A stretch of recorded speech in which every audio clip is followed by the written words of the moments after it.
Coin collectors, and welcome to DC Coin World International Coin Channel. And today we're having one of my favorite coins, the United Kingdom 20p coin or 20 pence coin. These coins first came out in 1982, and it's kind of interesting because before 1982, Great Britain and then the United Kingdom did not have a kind of a middle coin. So they didn't have a quarter or a 20 cent or 20 pence coin or a 25 pence coin. They went straight from the 10 pence coin to the 50 pence coin. And so this in 1982, just because of how money was being valued and what people were buying stuff with, they went to a 20 pence coin. When they first did it, they just produced a massive amount of them. So in 1982, they did 741 million 20 pence coins. Of course, this is what they look like right here. And let's start with this one, which is a circulated one. And I want to talk today about the 1984 version because that's the lowest mintage year. So I said that they minted 741 million in 1982. Well, in 1984, they only minted less than a tenth of that. So this coin here is of really low circulation. 65.3 million of these were made. It's Queen Elizabeth II, so at the top it says Elizabeth II. We know this is the Arnold Machin second portrait, where she is wearing the Girls of Great Britain and Ireland tiara with the 2 points in the front and the point in the back. This is a really nice portrait. The Arnold Machin portraits don't have any initials on them, on his portion of the coin. So it says Elizabeth II, and you can see this is an equilateral curved heptagon. In other words, it's seven-sided. But when they say curved heptagon, what they're talking about is we don't have sharp edges here. See how they round the edges? And there are 7 of these. So if we count 1, 2, 3, 4, 5, 6, 7 sides with rounded edges. This, as you can see, is a copper nickel coin, and it has this one has well used. Down at the bottom it says D.G.Reg.F.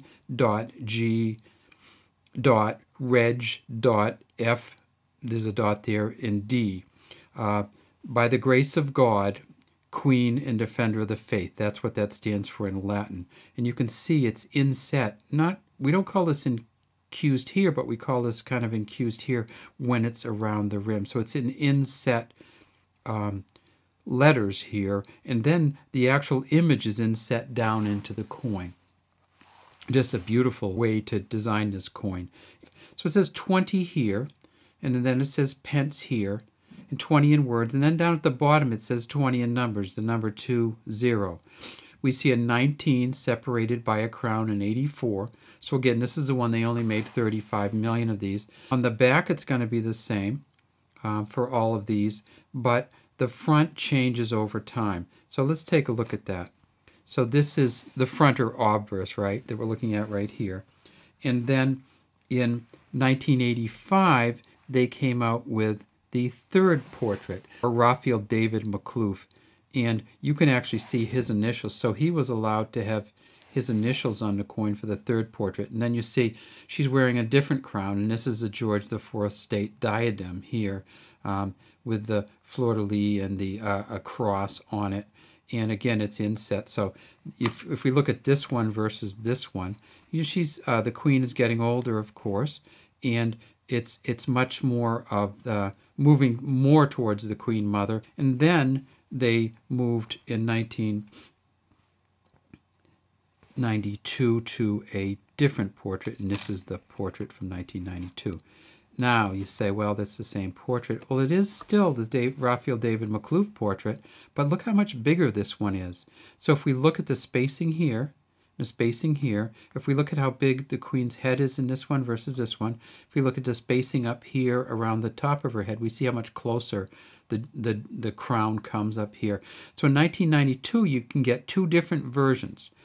So that's what was to come, but we really started with this one. And I want to actually look at the other one that we had in there first, because this is a brilliant uncirculated version. You can see this is a circulating version, and it still has all the details, but the brilliant uncirculated version has immense details. And if we look here, it says 20 in pence, 19 separated by the crown, 84.